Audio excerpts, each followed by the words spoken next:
एक कोई फंक्शन था वेट ऑब्जेक्ट क्लास का ही, तो हम्म उसके ऊपर उन्होंने एक वैसे ही सूडो कोड दे दिया था सॉल्व करने के लिए। तो मैं वहां पे कंफ्यूज हो गया, जैसे मैंने वेट देखा तो मुझे लगा कि वही ऑपरेटिंग सिस्टम का सीमा फोर से रिलेटेड है। तो हम्म मैंने वहां पे सीमा फोर थोड़ा एक्सप्लेन करना स्टार्ट कर दिया, बट फिर वो इंटरव्यूअर ने थोड़ा सा बोला कि this is related to multithreading और समथिंग। तो भाई यश अभी अभी सेलेक्ट हुआ है, ठीक है, पेटीएम में, और उससे एक्सपीरियंस लेते हैं।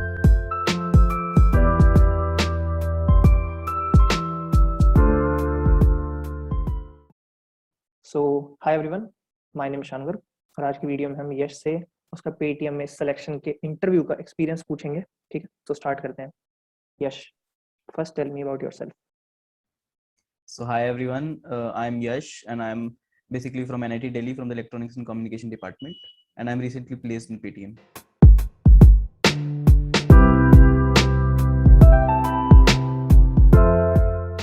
पहले तो ये बता कि कंपनी का कैसे रहा। वैसे तो ऑन कैंपस आई थी, लेकिन हम्म।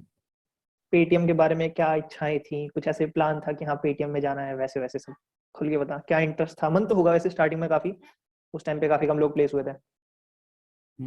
सो मतलब जब पेटीएम आई थी ना, तो हमारे पास ऐसा था कि उस टाइम कंपनी स्टार्ट हुई थी ना, मतलब प्लेसमेंट हम्म स्टार्ट हुई थी 20th के आसपास ना, 20th ऑफ हाँ अगस्त के आसपास। तो उस टाइम ऐसा था, पेटीएम का नाम बहुत सुना था भाई, बहुत बड़ी कंपनी है तो इसमें तो जाना ही पड़ेगा। बिकॉज ऑब्वियसली हर एक स्टूडेंट सबसे पहले ये सोचता है ना कि हाँ मुझे अच्छी से अच्छी कंपनी चाहिए प्लेसमेंट के लिए। और जल्दी मिल तो जाए तो उसके और लिए, अच्छा। और जल्दी मिल जाए तो और भी अच्छा है। हाँ तो उसके लिए सबसे पहले मतलब वैसे तो कंपनीज काफी आई थी जिनका पैकेज अच्छा था, लेकिन मतलब एक नाम होता है कंपनी का, ब्रांड नेम होता है, वो इस कंपनी हाँ का ज्यादा अच्छा था और सीटीसी भी ठीक था मतलब। हाँ, तो सही इसकी बात है। वजह से इसमें, और ये वैसे 24th को इसका कोडिंग टेस्ट था, और फिर 4th ऑफ सितंबर को इसके इंटरव्यू शेड्यूल थे, बट कोई एक इंटरनल इवेंट था जिस पेटीएम का, जिसकी वजह से फिर रीशेड्यूल किया गया 16th को।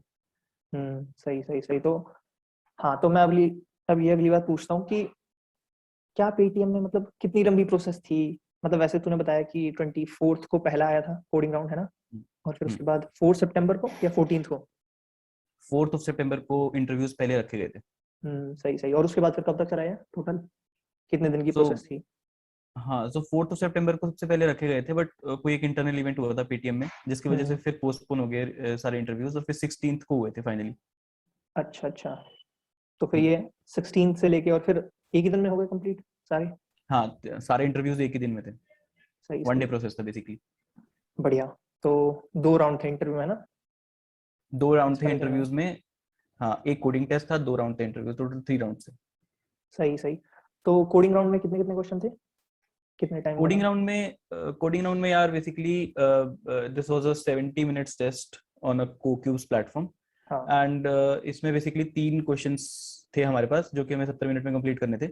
और हम्म क्वेश्चंस का level I would say like easy to medium ही था मतलब। और जैसे डीपी से related questions, like min cost path से रिलेटेड एक क्वेश्चन था। और मुझे एग्जैक्ट क्वेश्चंस याद नहीं है, लेकिन 3 क्वेश्चंस थे जिसमें से 2 एरे मैनिपुलेशन के ऊपर थे, डीपी हम्म। रिलेटेड थे, और एक स्ट्रिंग का था। हाँ, और खैर वैसे तो जो क्वेश्चन याद नहीं है वो तो हम डिस्क्रिप्शन में जोड़ देंगे, कोई दिक्कत नहीं है, है हाँ, ना? डिस्क्रिप्शन में डाल देंगे। ठीक। और फिर जो इंटरव्यू वाले थे वो 2 राउंड थे, जो 17th को थे, है ना? तो उनमें क्या क्या था? सो वैसे 16th को थे। अच्छा, और भाई मेरी हाँ, मेमोरी। 16th को थे, और बेसिकली ऐसा था कि दोनों टेक्निकल राउंड हुए थे। ऐसा बोला गया था कि पहला टेक्निकल होगा, दूसरा एचआर होगा, हम्म लेकिन मेरे तो दोनों टेक्निकल ही हुए हैं। आई थिंक दूसरों के कुछ मतलब मेरे और फ्रेंड्स हैं, उनके मेरे ख्याल से दूसरा मैनेजरियल भी हुआ एक। अच्छा अच्छा। तो मेरे पहले टेक्निकल में बेसिकली कोडिंग क्वेश्चंस डायरेक्टली, जो इंटरव्यूअर थी वो एक फीमेल इंटरव्यूअर थी, तो उसने डायरेक्टली कोडिंग क्वेश्चंस पे आ गई वो। उसने हम्म 4 कोडिंग क्वेश्चंस पूछे थे related to linked list, binary trees, BSTs, और बेसिकली कुछ स्टैंडर्ड क्वेश्चंस थे, लेकिन कुछ कुछ उन्होंने फिर वेरिएशन डाल दी उसके हम्म बाद। और फिर rest of the questions are from like the CS fundamentals और ऑपरेटिंग सिस्टम्स लाइक। ओके। और जो सेकंड इंटरव्यू था उसमें? सेकेंड राउंड में बेसिकली वैसे एचआर होना चाहिए था, लेकिन जो सेकंड इंटरव्यू था उसने भी फिर कोडिंग क्वेश्चन से स्टार्ट किया था पहले। तो हम्म उसने में से 2 कोडिंग क्वेश्चन पूछे थे। मेरे हिसाब से तो मतलब they were like medium to hard level questions. एक डीपी से रिलेटेड था, एरे का क्वेश्चन था, हम्म। और सेकंड भी एरे मैनिपुलेशन के ऊपर था, और डीपी से रिलेटेड ही था। अच्छा और अच्छा। बाकी questions is basically from CS fundamentals और इंटरव्यू एक्सपीरियंस और प्रोजेक्ट्स, बेसिकली इन सब के ऊपर। सही सही। तो फिर मतलब क्या क्या लगता है कि कौन कौन से टॉपिक हैं जो हॉट फेवरेट हैं, फिर फेमस हैं पेटीएम के इंटरव्यूज में, अकॉर्डिंग टू यू? जहां तक मैंने इंटरव्यू एक्सपीरियंसेस पढ़े थे, पेटीएम में बेसिकली बहुत ज्यादा पूछे जाते हैं लिंक लिस्ट और ट्रीज, बट लेकिन ऐसा हुआ नहीं मेरी बारी में, हमेशा उल्टा ही होता है। हाँ तो हाँ मतलब लिंक लिस्ट से पूछे गए, फर्स्ट राउंड में लिंक लिस्ट से पूछे थे, ट्री से भी पूछे थे, लेकिन मुझे लग रहा था सेकंड राउंड में भी यही होगा। फिर सेकंड हाँ। राउंड में उन्होंने पूरा चेंज कर दिया, मतलब डीपी से और थोड़ा बहुत मतलब एरेज के जो अच्छे क्वेश्चंस बनते हैं, जो मतलब काफी वेरिएशंस डाल देते हैं उसमें, तो वो वाले क्वेश्चन ज्यादा पूछ दिए फिर उन्होंने। तो सेकंड राउंड में तो लिंक लिस्ट और ट्री से कोई पूछा ही नहीं था। ओके, तो बट मतलब ये कह वैसे सकते अगर हैं देखा कि, जाए, जनरली अगर देखा जाए, तो वैसे लिंक लिस्ट और ट्रीज बहुत पूछती है बेटी। लेकिन ये कह सकते हैं कि जो है इंसान को सिर्फ अपने वो इंटरव्यू एक्सपीरियंस देख के नहीं चलना चाहिए, सारी तैयार रखो, हाँ, क्योंकि कुछ भी आ तो सकता है। मतलब ऐसा होता है कि interview experience is just for the reference, कि मतलब हाँ एक बार देख लिया, ये आइडिया मिल गया। But hmm. ऑब्वियसली बात है, जब तुम तैयारी करोगे तो फिर तुम हर टॉपिक्स की तैयारी करते हो, तो ताकि मतलब कोई अब जाके वहां पे कोई और पूछ ले, तो फिर ऐसा ना होना कि हाँ मैंने तो लिंक लिस्ट ही किया था। ऊपर से सिर्फ एक कंपनी में थोड़ी बैठना है, काफी सारी एक, कंपनी है। हाँ, सही वो तो बात है। हमने वैसे ही सोच लिया था, चलो पेटीएम में बैठ रहे हैं, लेकिन आई तो हाँ, बहुत सारी कंपनी से उसके बाद। सही बात है। और जो सीएस फंडामेंटल है उनमें क्या क्या लगता है कि कौन कौन से टॉपिक हैं? वैसे तो जनरली 4-5 चलते हैं, ओएस, टीबीएमएस और सीएम चल गया, या फिर ऑपरेटिंग सिस्टम चौथा क्या है? ऊप्स ऊप्स चलता है। Oops, हाँ। तो ये 4 वैसे जनरली चलते हैं, लेकिन मैंने सुना है कि कुछ सब्जेक्ट खास करके सीएन काफी ज्यादा हट जाता है, कुछ सिलेक्टिव कंपनी में चलता है ये। तो हम्म। तेरे एक्सपीरियंस में यार कैसा रहा, पेटीएम में कौन कौन से ज्यादा चल रहे थे? तो फर्स्ट राउंड में मेरे से बेसिकली कोर जावा के ऊपर ज्यादा पूछे थे, जैसे कि मल्टी थ्रेडिंग के ऊपर ज्यादा, और जैसे ऑब्जेक्ट क्लास होती है एक, तो ऑब्जेक्ट क्लास में क्या क्या उसके प्रीडिफाइंड फंक्शंस होते हैं, तो वो ज्यादा पूछे गए थे। तो एक कोई फंक्शन था वेट ऑब्जेक्ट क्लास का ही, तो हम्म। उसके ऊपर उन्होंने एक वैसे ही सूडो कोड दे दिया था सॉल्व करने के लिए। तो मैं वहां पे कंफ्यूज हो गया, जैसे मैंने वेट देखा तो मुझे लगा कि वही ऑपरेटिंग सिस्टम का सीमा फोर से रिलेटेड है। तो हम्म। मैंने वहां पे सीमा फोर्स थोड़ा एक्सप्लेन करना स्टार्ट कर दिया, बट फिर वो इंटरव्यूअर ने थोड़ा सा बोला कि this is related to multithreading और समथिंग। हम्म। तो फिर वहां पे क्योंकि मैंने वहां पे सीमा फोर से एक टाइम बोल दिया, तो उनको लगा कि अब नेक्स्ट क्वेश्चन जो है फिर ऑपरेटिंग सिस्टम से क्वेश्चन स्टार्ट कर देंगे। तो फिर वहां से मतलब ऐसा हुआ कि फिर वो ऑपरेटिंग सिस्टम के ऊपर शिफ्ट हो गया पूरा का पूरा, और फिर वही सिंक्रोनाइजेशन और उसके सॉल्यूशंस और सीमा फोर्स वगैरह, फिर सारा ये टाइप स्टार्ट होगी। हाँ, ये कुछ ऐसा भी कहते हैं ना कि स्ट्रेटजी होती है इंटरव्यू में, इंटरव्यू को एग्जैक्टली मैनिपुलेट मैंने करने वैसे के लिए। बोला तो जान के था, मैंने जान के बोला हम्म। था सीमा फोर्स, ताकि क्योंकि ऑब्जेक्ट क्लास बहुत वास्ट है, अगर उसके प्रीडिफाइंड फंक्शंस हर एक अगर पूछने लगे तो फिर थोड़ी सी दिक्कत आ सकती थी। सही तो बात मैंने है। वेट को देखते ही बोल दिया था कि इसको थोड़ा सा घुमाया जा सकता है। तो सही। फिर वो आगे जाके फिर वो पूरा ऑपरेटिंग सिस्टम्स पे आ गया था इंटरव्यू। बढ़िया बढ़िया। तो यार ये तो हो गई मेन मेन सी बात मेरे ख्याल से, है ना, कि इतने क्वेश्चन आए, ये टॉपिक ज्यादा थे, ऑपरेटिंग सिस्टम ज्यादा पूछा गया ना, इसके अलावा भी कोई सा था? सेकंड राउंड में बेसिकली पॉलीमॉर्फिज्म पूछा था, इनहेरिटेंस पूछे थे ऊप्स में ऊप्स आ से, गया था। और ऊप्स आ गया था, और डीबीएमएस भी आ गया था इस सेकंड इंटरव्यू में। जैसे शार्डिंग वगैरह या थोड़े बहुत और कंसेप्ट थे, वो मैंने वैसे जीएफजी पे अपना पूरा इंटरव्यू डाला हुआ है, वहाँ वो डिस्क्रिप्शन में भी डाल देंगे अपन। बढ़िया बढ़िया। मतलब सीएन ही था इस बार भी जो हट गया था, है ना? सीएन मोस्टली नहीं पूछा था बेसिकली, वैसे टीसीपी यूडीपी में डिफरेंस पूछा था, एक क्वेश्चन आया था। हम्म। लेकिन बस एक ही क्वेश्चन था आई थिंक, इसमें और नहीं थे कंप्यूटर नेटवर्क में। सही सही। तो बढ़िया है, मतलब फिर ये तो सही है। तो यार फिर ये तो हो गई मेन मेन सी बात। अब ये बता यार कि तेरे एक्सपीरियंस में कौन सा था इंटरव्यू जो शायद सबसे ज्यादा खतरनाक था, या फिर तेरे को लगा हार्ड? वैसे किसमें सबसे ज्यादा डर लगा कि यार इसमें निकल सकते हैं, ऐसा कुछ रहा होगा ना किसी में? वैसे अगर देखा जाए तो एलिमिनेशन राउंड तो फर्स्ट इंटरव्यू राउंड था, क्योंकि वैसे टोटल 44 कैंडिडेट्स जो कोडिंग टेस्ट से शॉर्टलिस्ट हुए थे, हाँ। उनमें से फर्स्ट राउंड में जो शॉर्टलिस्ट हुए थे वो सिर्फ 15 और 16 थे for the round two of interview. Two तो थर्ड निकल गया। बट बेसिकली ये फुल ऑफ एलिमिनेशंस था। हम्म। बट मेरा फर्स्ट काफी अच्छा गया था, तो मैं काफी कॉन्फिडेंट था कि सेकंड राउंड के कॉल तो आ ही जाएगी। और सेकंड राउंड मेरे हिसाब से मेरे लिए थोड़ा सा ज्यादा मुश्किल था, बिकॉज इजी और मुश्किल याद देखा ऐसे ही होता है ना, कि मतलब अगर क्वेश्चंस पहले से देखे हो या पर्सन टू उनकी पर्सन है। वेरिएशन देखी हो। हाँ। हाँ, अगर उनकी वेरिएशन तक देखी हो तो भी थोड़ा सॉल्व करा जा सकता है, बट अगर तुमने वो क्वेश्चन देखा ही नहीं है पहले से, तो थोड़ा हम्म। सा फिर सोचने में टाइम लग जाता है वहाँ पे लॉजिक बिल्डिंग। बिल्कुल सही, बिल्कुल सही। तो इस वजह से सेकंड वाले में जो थे वो दोनों ही क्वेश्चंस ऐसे थे जो मैंने नहीं देखे हुए थे। हम्म। बट मतलब बाय लक या कुछ भी, मतलब वो सॉल्व तो हो गए, लेकिन थोड़ा सा टाइम लगा, लेकिन सॉल्व हो गए थे। वैसे वो राउंड टू जो था वो 45 मिनट्स का था इन टोटल। अच्छा अच्छा। सही सही हाँ, सही। तो 15 और 20 मिनट्स में, या आई थिंक मैक्स 25 मिनट्स में दोनों क्वेश्चंस हो गए थे।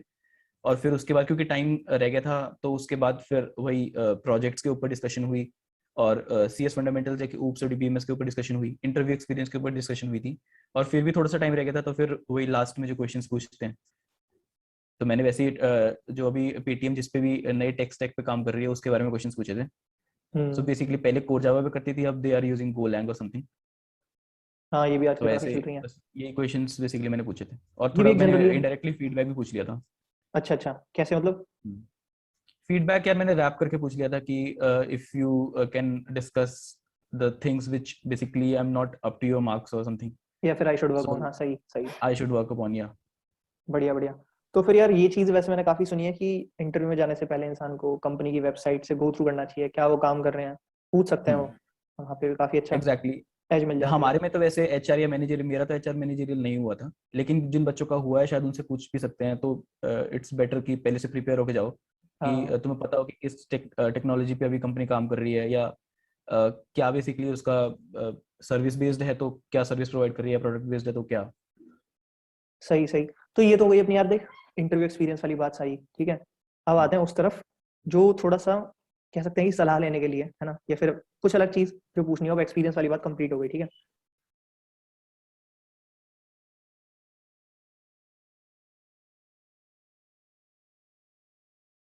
तो यार सबसे पहली बात तो ये कि यार तेरे एक्सपीरियंस में यार कैसा है कि मतलब कितना लगता है कि इंसान के लिए कम्युनिकेशन और ये सब चीजें मायने रखती हैं, कॉन्फिडेंस मायने रखता है। बेशक टेक की नॉलेज तो बहुत जरूरी है ही है, वो तो सबसे ज्यादा जरूरी है, लेकिन क्या लगता है कि मतलब कितनी वेटेज है, इंसान किस हद तक कम्युनिकेशन को रखे तो ही फायदा है? सिर्फ टेक करके और तुम वैसे बोल रहे हो बेकार सा, तो कोई फायदा नहीं है, क्या लगता है? फर्स्ट ऑफ ऑल मतलब मैं इतना बड़ा नहीं हुआ कि मतलब ऐसे टिप्स वगैरह दूं, बट मैं वो शेयर कर सकता हूँ जो मैंने हाँ किया बिल्कुल था। बिल्कुल। तो इस वजह से मतलब कम्युनिकेशन इन द सेंस कि सबसे बड़ी बात कम्युनिकेशन में तो यही होती है कि क्योंकि हम एक प्रोडक्ट बेस्ड कंपनी में सब ट्राई करते हैं, तो उसमें कोडिंग जो होती है वो बहुत इंपॉर्टेंट होती है। और coding in the sense in the interviews तुम्हें अपना लॉजिक समझाना आना चाहिए बस। अगर तुम अपने लॉजिक नहीं समझा पा रहे थे, इसका मतलब फिर वो क्वेश्चन चाहे तुम पूरा उसको कोड भी कर दोगे तो भी मतलब इंटरव्यू समझेगा कि हाँ ये तो मतलब कहीं से रट्टा मारा हुआ है या कॉपी पेस्ट कर दिया समथिंग। हम्म तो लॉजिक समझाने के लिए सबसे बड़ी बात होती है कम्युनिकेशन तुम्हारी बहुत अच्छी होनी चाहिए। उसके लिए सबसे बेस्ट होता है कि इंटरव्यू से जो ओरिजिनल इंटरव्यू होता है उससे पहले जितने हो सकते हैं उतने मॉक इंटरव्यूज देने चाहिए। हम्म। मैंने भी मतलब मैंने कहीं पे मतलब ऐसे प्रोफेशनली नहीं दिए, लेकिन जिन भी फ्रेंड्स की मेरी पहले प्लेसमेंट हो चुकी थी किसी और कॉलेज में बेसिकली, तो उनको मैंने अपने मॉक इंटरव्यूज दिए थे। तो ऐसे अपने फ्रेंड्स के साथ या अपने किसी सीनियर्स के साथ ऐसे मॉक इंटरव्यूज दे दो, हम्म। ताकि इससे पता चल जाता है कि तुम सामने वाले को अपना लॉजिक समझा पा रहे हो या नहीं। तो अच्छा फीडबैक भी पता चल जाता है कि तुम्हारी मतलब ऑब्वियस बात है इंग्लिश यार आजकल जरूरी हो ही गई है। सही बात है। तो वो तुम अच्छी तरह अपना लॉजिक समझा पा रहे हो इंग्लिश में बेसिकली, तो इस वजह से। सही सही सही। और वैसे यार कितना टाइम लगता है यार, अकॉर्डिंग टू योर एक्सपीरियंस, कि इंसान हम्म, मतलब ऐसा तो होता नहीं कि इंसान बिल्कुल स्क्रैच से स्टार्ट करता है। कॉलेज में मैंने देखा है ज्यादातर लोगों के पास जो इंजीनियरिंग कर रहे हैं, उनके पास सी और डी एस ए तो पढ़ा ही देते हैं। हमें फर्स्ट ईयर में पढ़ाया था, और कुछ हम्म, में शायद सेकंड ईयर में पढ़ाते हो। तो यार फिर भी हम्म, उस टाइम पे तो हम सिर्फ मार्क्स के लिए पढ़ते हैं, और बहुत कम स्टूडेंट होते होंगे जो तब से ही पढ़ रहे हैं कि हाँ भाई प्लेसमेंट निकालनी है तो पहले से ही कर रहे हैं कोडिंग। तो अकॉर्डिंग टू यू कितने टाइम पहले से स्टार्ट करके वो एकेडमिक्स कंप्लीट करने के बाद कितने टाइम से स्टार्ट करके उस लेवल पे पहुंच जाते हैं कोडिंग के, और कितनी लेवल ऑफ टाइम और डेडिकेशन देनी पड़ती है? क्योंकि मैं जानता हूँ भाई तेरा ऐसा था कि यार सुबह लेके बैठ रहा है हम्म। और शाम तक कर रहा है कोडिंग भर के। तो क्या लगता है लास्ट कितना तक तो टाइम? यही हो गया था। हाँ यार जो तू बोल रहा था कि कॉलेज में पढ़ाते हैं, मतलब कॉलेज को तो रहने देते हैं, मतलब हाँ। सीएससी का तो मुझे पता नहीं है, लेकिन हमें तो जैसे मतलब ठीक था बट जो भी था। हम्म। तो मतलब ऑब्वियस सी बात है आजकल वैसे बहुत सारे ऑनलाइन कोर्सेज हैं, तो बच्चे तो ऑब्वियस सी बात है कॉलेज के तो रहते ही नहीं है कि कॉलेज वाला पढ़ाएंगे तभी हम पढ़ेंगे।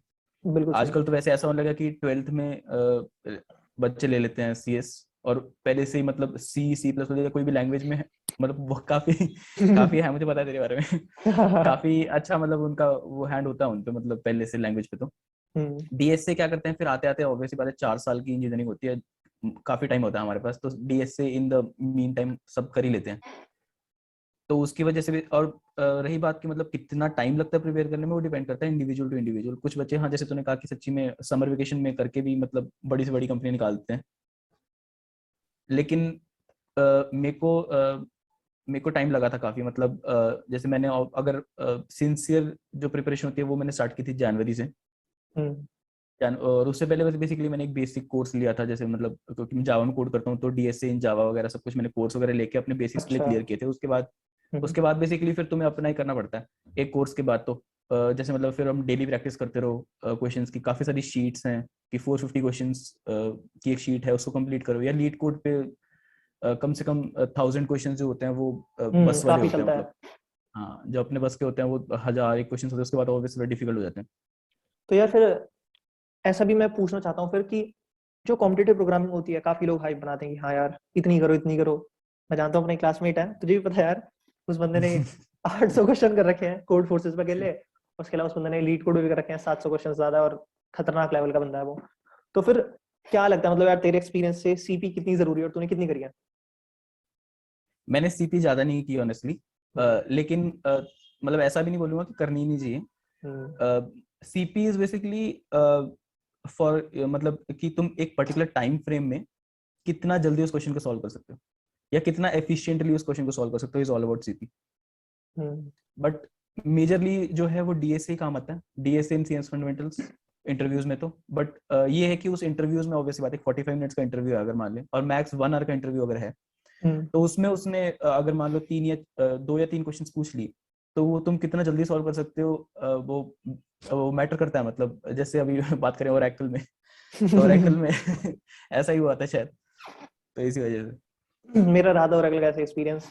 एक क्वेश्चन आया था, हाँ वो क्वेश्चन स्टैंडर्ड था लेकिन मैंने देखा नहीं था, उसमें टाइम लग हाँ, गया काफी ज्यादा, तो 20 वही मिनट सॉल्व मतलब करने में। इंटरव्यूअर ये भी देखता है ना, मतलब अगर तुम करेक्ट सोल्यूशन या करेक्ट लॉजिक बता रहे हो, उसके साथ साथ तुम कितना उसको एफिशिएंटली और कितना जल्दी सॉल्व कर पा रहे हो, वो भी हम्म। मैटर करता है कई बार। और अगर मतलब 2 बच्चे हैं जिन्होंने करेक्ट सॉल्व कर दिया है, तो उसमें से कैसे शॉर्टलिस्ट किया जाए, तो अब टाइम के वो यही बेसिस पे। चीज देखेंगे ना उसके बाद कि भाई टाइम कॉम्प्लेक्सिटी कितनी लगाई है, या सब हाँ, कुछ। सही बात है। एक ये भी बात होती है कि इंसान ने कितनी गलतियां करने के बाद, कितने रॉन्ग सबमिशन के बाद करेक्ट आंसर दिया है। और ये भी चीज देखी जाती है कई बार, जैसे फर्स्ट इंटरव्यू राउंड में तो मेरे पास गूगल डॉक शेयर हुआ था, तो उसी में कोड करना था, तो उसमें इतना कुछ जैसे फर्क नहीं पड़ता। लेकिन कई बार उस डॉक में भी आइडेंटिटेशन का तो रखना ही पड़ता है ध्यान, कि तुम अच्छी तरह ताकि प्रेजेंटेबल कोड लिखो ताकि समझ में आए। लेकिन सिंटेक्स का भी काफी ध्यान रखना पड़ता है। सेकंड इंटरव्यू में मेरे से बेसिकली एक कोड एडिटर ओपन करने के लिए बोल दिया था, तो हम्म। उसमें फिर अगर सिंटेक्स आ जाए तो फिर सिंटेक्स एरर आने की वजह से वो रेड लाइन आ जाती है, तो वो अच्छा नहीं लगता फिर जब तुम कोड लिख रहे होते। तो सही बात अच्छा है। है कि मतलब लैंग्वेज पे होल्ड तो होना ही चाहिए पहले से। सही बात है, सही बात है, बिल्कुल सही। तो ये तो हो गई बात फिर कि प्रिपरेशन का क्या एक्सपीरियंस रहा है ना, ये सब वगैरह। हम्म। तो यार तेरे एक्सपीरियंस से यार कौन से वो टॉप नॉच रिसोर्सेज, वैसे तो हम सभी ने बहुत सारे रिसोर्सेज पे टाइम लगाया ही है, बहुत ज्यादा ही। हम्म। और ये होता है कि जो है जब तक कर ना लो तो तब तक तो रहता है कि हाँ यार क्या पता इसमें फायदा हो, क्या पता इसमें फायदा हो। तो यार फिर अब सही जब बात। इतना टाइम हो गया, वैसे तो तू खुद छोटा भाई है अपने घर में, लेकिन अगर कोई छोटा हम्म। भाई होता और तो हाँ। क्या रिसोर्सेज सजेस्ट करता कि हाँ यार ये कर ले भाई, ये सबसे बढ़िया है, इसके बाद भी कर सकता है लेकिन ये जरूरी है पहले, क्या सजेस्ट करेगा? अगर तो मतलब मैं स्टार्ट करूं कि मतलब जब जहां से हम स्टार्ट करते हैं कोडिंग हम्म। सीखना, तो सबसे पहली बात होती है कि एक मेजर कोर्स तो तुम्हें लेना ही पड़ता है जो कि तुम्हारे बेसिक्स के लिए हो। अब वो बेसिक्स के लिए वो जो कोर्स दे रहे हैं वो बहुत सारे हैं आजकल, जैसे मतलब कोडिंग निंजास, कोडिंग ब्लॉक्स, कोई भी मतलब हम्म। कोई भी तुम एक बेसिक कोर्स ले लो जिस भी तुम लैंग्वेज में करते हो, DSA in Java, DSA in C plus plus in Python, और जो भी मतलब हम्म। तुम एक बेसिक का कोर्स कंप्लीट करो। उसमें बहुत सारे क्वेश्चंस होते हैं बेसिकली, कम से कम होंगे 200-300 क्वेश्चंस तो उसमें प्रैक्टिस के लिए होते हैं। तो तुम्हारी काफी प्रैक्टिस हो जाएगी उसमें, और कंसेप्ट भी क्लियर हो जाएंगे। उसमें साथ साथ ऊप्स भी पढ़ाते हैं, तो वो भी कंसेप्ट क्लियर हो जाते हैं। और बेसिकली फिर अगर तुम्हें अब बाकी कोडिंग में ही तो करना है, तो उसमें बहुत सारी शीट्स हैं, 450 क्वेश्चंस वाली कई सारी शीट्स हैं हमारे पास। तो उसमें हर एक टॉपिक से रिलेटेड सॉर्टेड क्वेश्चंस हैं, कि लिंक लिस्ट के पहले 60 क्वेश्चन हैं, या डीपी के पहले 60 क्वेश्चन है। तो वो आराम से 450 क्वेश्चंस भी अगर कोई सॉल्व कर लेता है, वो सारे स्टैंडर्ड क्वेश्चन हैं 450। उसके अलावा फिर लीड कोड है हमारे पास। लीड कोड बहुत बड़ा सोर्स है प्रैक्टिस करने के लिए। उसमें बहुत सारे एक ही क्वेश्चंस के पता नहीं कितनी वेरिएशन है, तो वो बड़ा सब। और सीएस फंडामेंटल्स की अगर बात करें, तो सीएस फंडामेंटल्स में अगर पेप कोडिंग काफी अच्छा यूट्यूब चैनल है जो फ्री ऑफ कॉस्ट है। उसमें बहुत सारे कंसेप्ट वास्ट में पढ़ाए हुए हैं, डीप में पढ़ाए हुए हैं। और भी बाकी हम डिस्क्रिप्शन में डाल देंगे अगर याद आएंगे तो।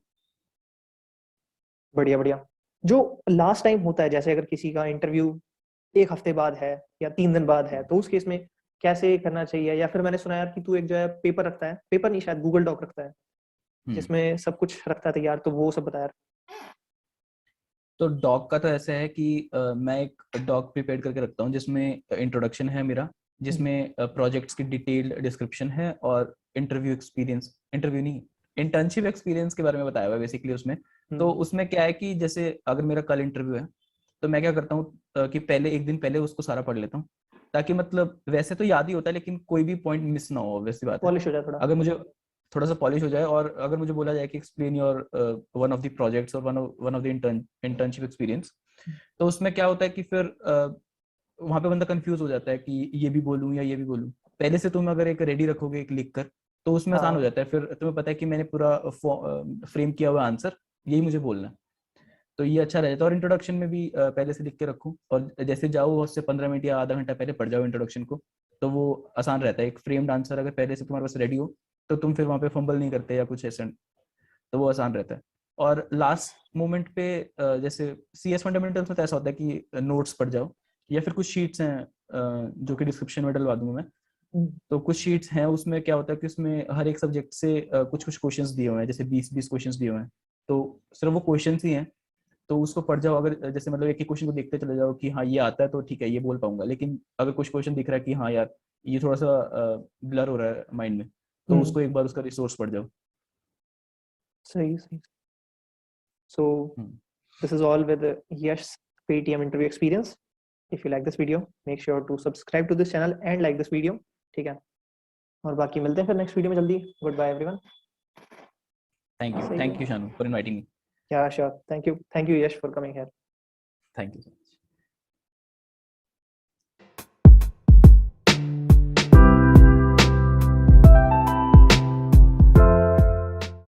तो बेसिकली तूने इतना बड़ा क्वेश्चन बोल दिया, मैं भूल गया पहले क्या बोलना था। सही है सब। देख ले, याद आ रहा हो तो भाई ठीक है, बाकी तुम आज मेरे ख्याल से सब हो गया है, कुछ रहा तो नहीं है। तो सही है फिर, अगर कुछ और होगा जो डालना चाहिए वो हम डिस्क्रिप्शन में डाल देंगे, है ना।